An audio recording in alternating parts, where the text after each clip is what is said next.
Thank you so much, David, and all the organizers for this opportunity. Hello, everyone. It's a big pleasure. It's a wonderful opportunity for me to share some of the work which my students, my collaborators, and I have been working in the space of actively trying to counter algorithmic bias.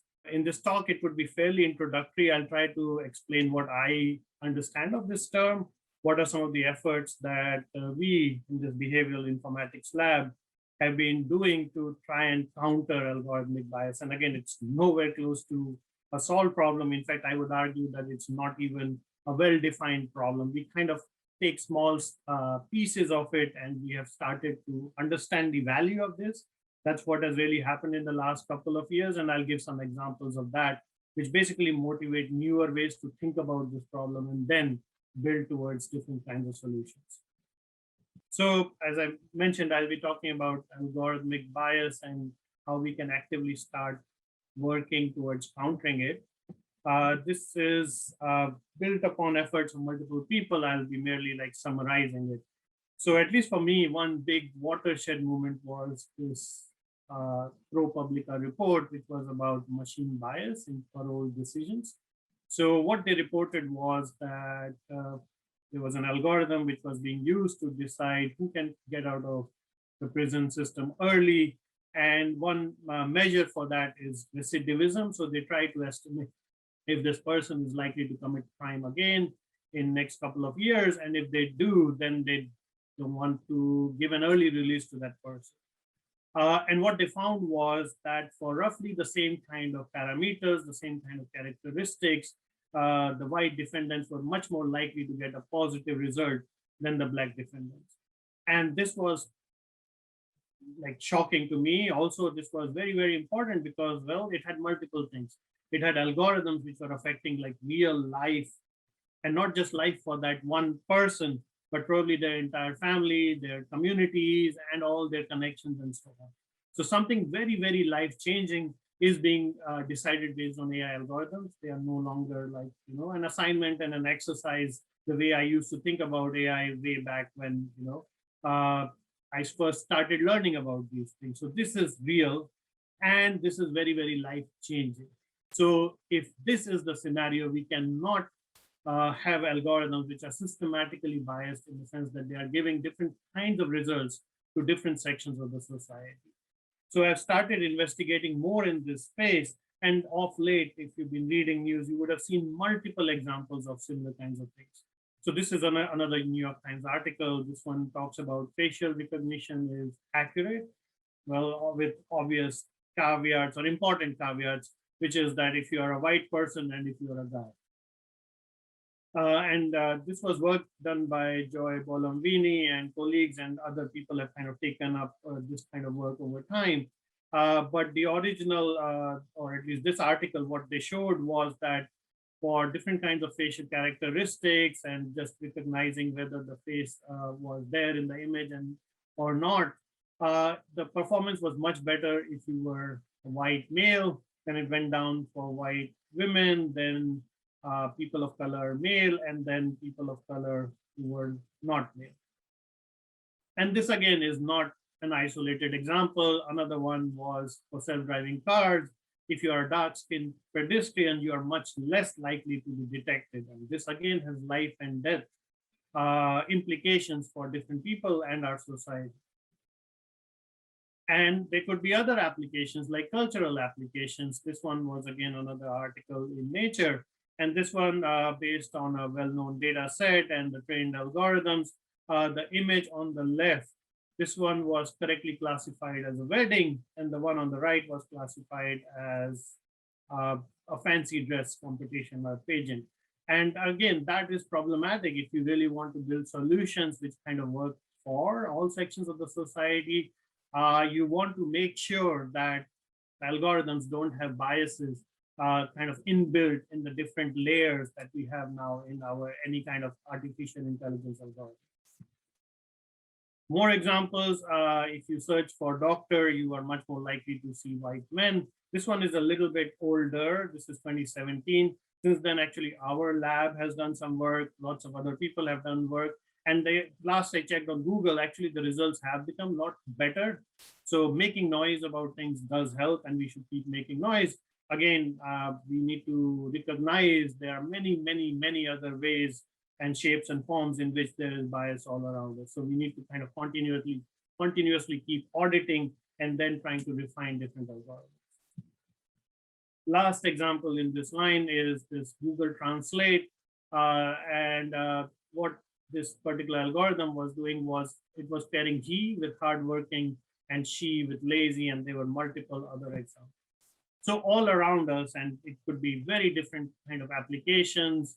You could be dealing with text, you could be dealing with images, different parameters based on race and gender, socioeconomic status. You would have come across different examples of algorithms making decisions which impact society and them impacting different sections of the society.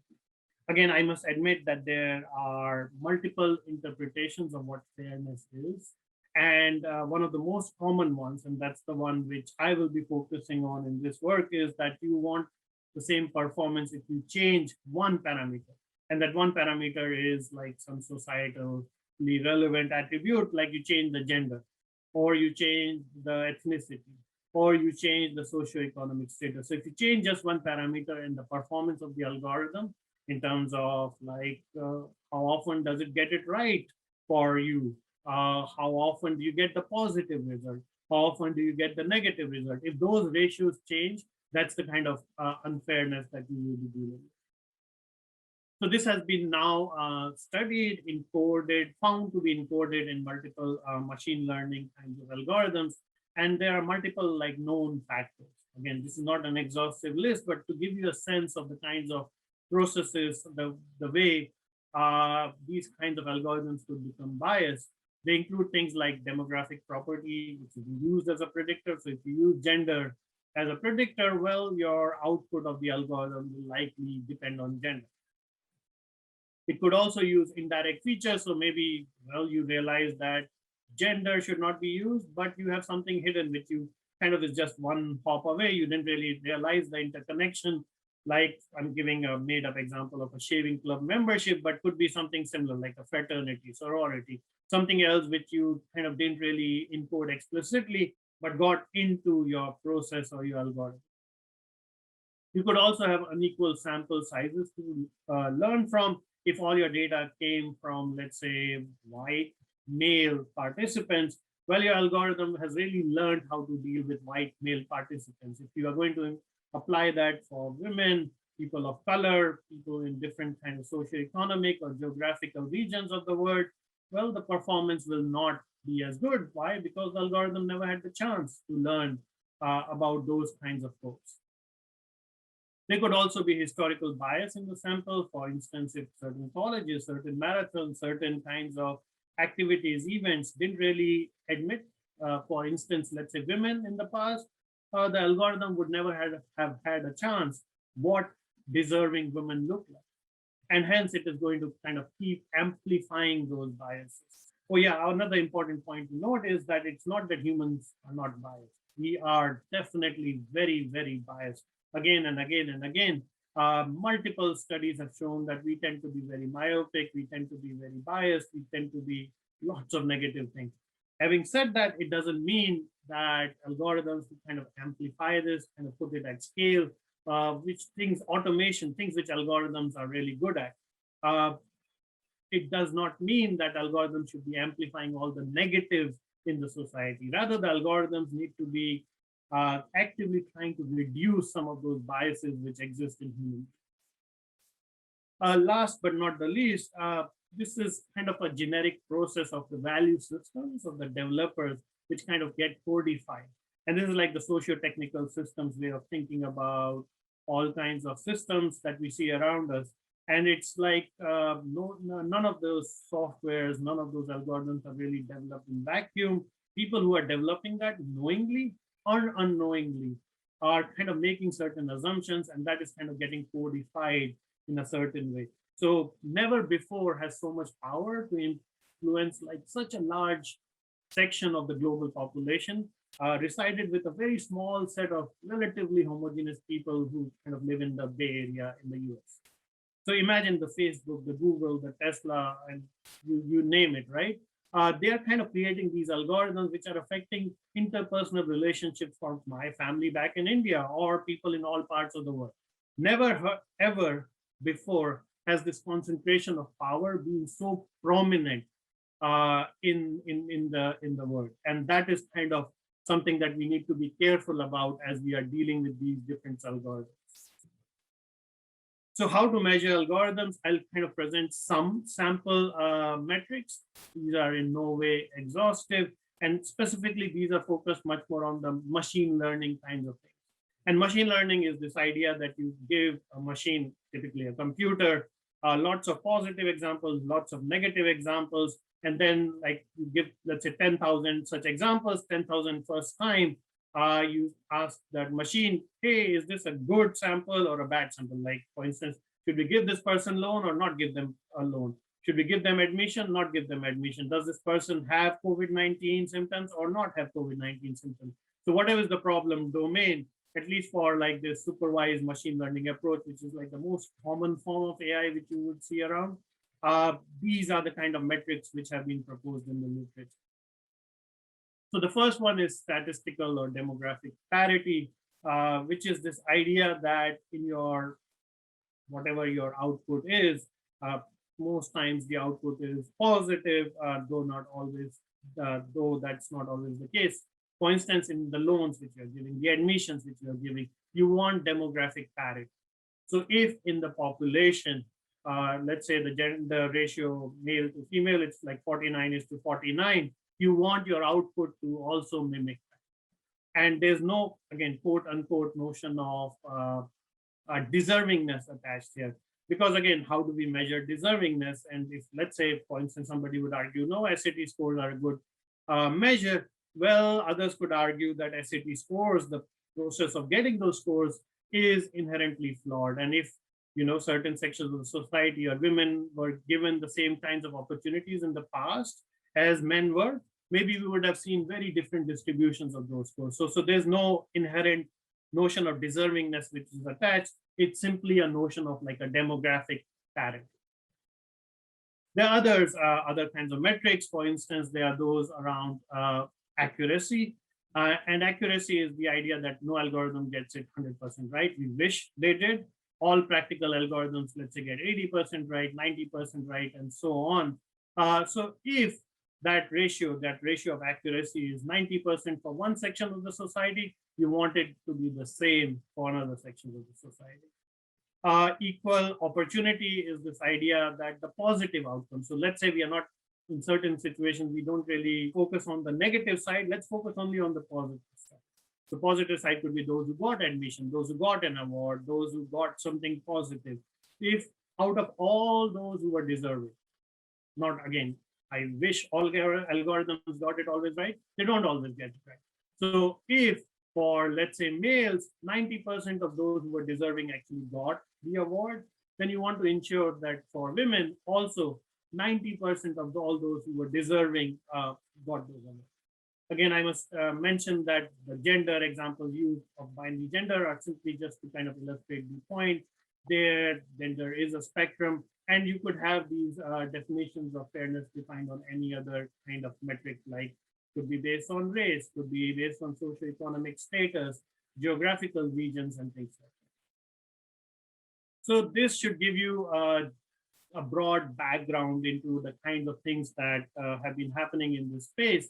And now I'll kind of give a couple of examples, not a lot, but a couple of examples of the kinds of things my colleagues and I, we have been doing in the behavioral informatics lab. And we've been trying to audit algorithms, ours, as well as those created by the Googles of the world, the Facebooks of the world, and so on. We've also been trying to counter some of this algorithmic bias by trying to change some things. So to me, it's like, if you want to solve the problem, you kind of need to go look under the hood. So first we need to obviously recognize the problem, but then we also need to open up the hood and see where things are wrong.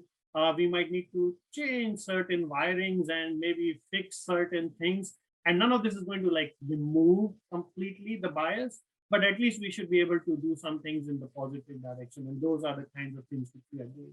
And lastly, as I said, this whole field of fairness in AI, machine learning is kind of evolving. And we need to extend some of those definitions. So I'll end with like just a couple of points on that. So to give you one example of the kind of audits we have been doing, we did some audit for gender bias in occupational search results. So on Google, nowadays you see search results and there are certain images, could be lots of men, could be lots of women, could be very different kinds of socio-economic demographic descriptors associated with the folks which you are seeing in those images. So as I've said earlier, also people have kind of tried to study this idea that what kind of results do you get if you search for an engineer versus a doctor versus a nurse versus a librarian and things like that. So we tried to study this using a Bing API, Microsoft Bing, and we tried to study this across different platforms. So what kinds of search results you get on the website, New York Times, or what kind of results you get on Shutterstock, or what kind of results you get on Twitter, or what kind of results you get on Bing, like as a generic search API.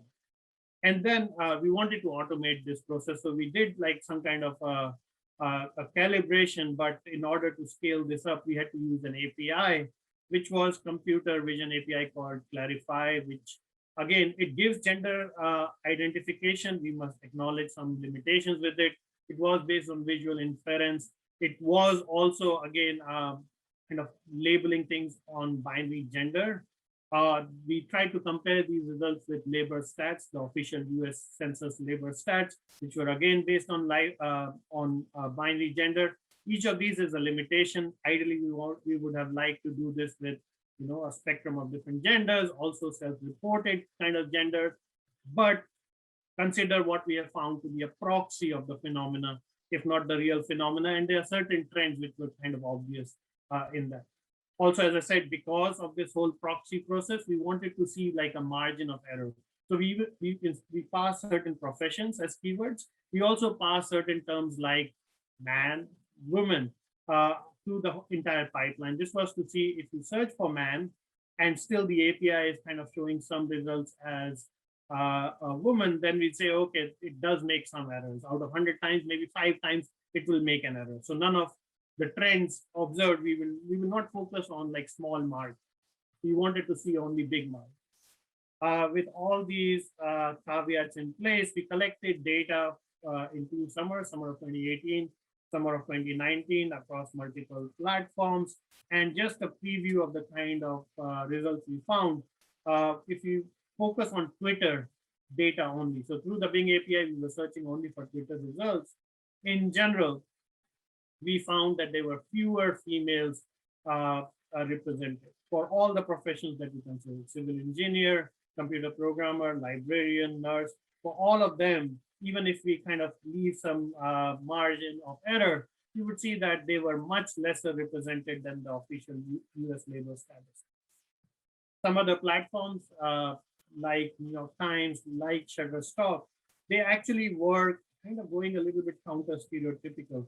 So for civil engineer and computer programmer, they actually showed more women. For librarians, they actually showed fewer women. And for nurse, they again showed more females. So this, you can consider this to be counter stereotypical. This one, librarian, also counter stereotypical. This nurse was probably, they were amplifying stereotypes. Also, there are multiple ways to look at it. You can try to compare this with labor stats, or you could try to compare it with like, the gender distribution in the US Census and so on. So we try to compare that in multiple ways without going into details. The summary was as follows. There were significant gender differences. Women underrepresented on the whole, but they were still overrepresented in certain professions and certain platforms, especially in things like librarianship and nursing. We also saw that platforms with more human oversight in the content curation process, places like New York Times and Shutterstock, were much more likely to show counter stereotypical images as compared to, say, Twitter. And trends over 2 years were remarkably consistent. That was a little bit surprising to us. Also, I guess there's a lot of room for growth and opportunities for us to change if we make enough noise and we try to highlight these kinds of areas. So in the interest of time, I'll quickly move to countering algorithmic bias. So what kinds of things can we do to really change the AI, the machinery, which goes behind all of these kinds of algorithms? So this is a different context. In this context, what we were trying to do was to undertake face matching. And face matching is this idea that you have a high resolution image and you have a low resolution image. And convolutional neural networks, which are kind of machine learning approach, deep learning approach, they have been used to kind of do this matching in different contexts. What we wanted to do was add an additional, like a layer, a separate machinery. So one network was trying to do a good job at matching these, but a second network was trying to make sure that there was no gender information encoded in the process. So we want high quality of results at the matching process, but we don't want gender information to be encoded. By taking any of these hidden layers, you should not be able to identify the gender of the person being considered. And the two kind of networks compete with each other until it becomes like a stable solution.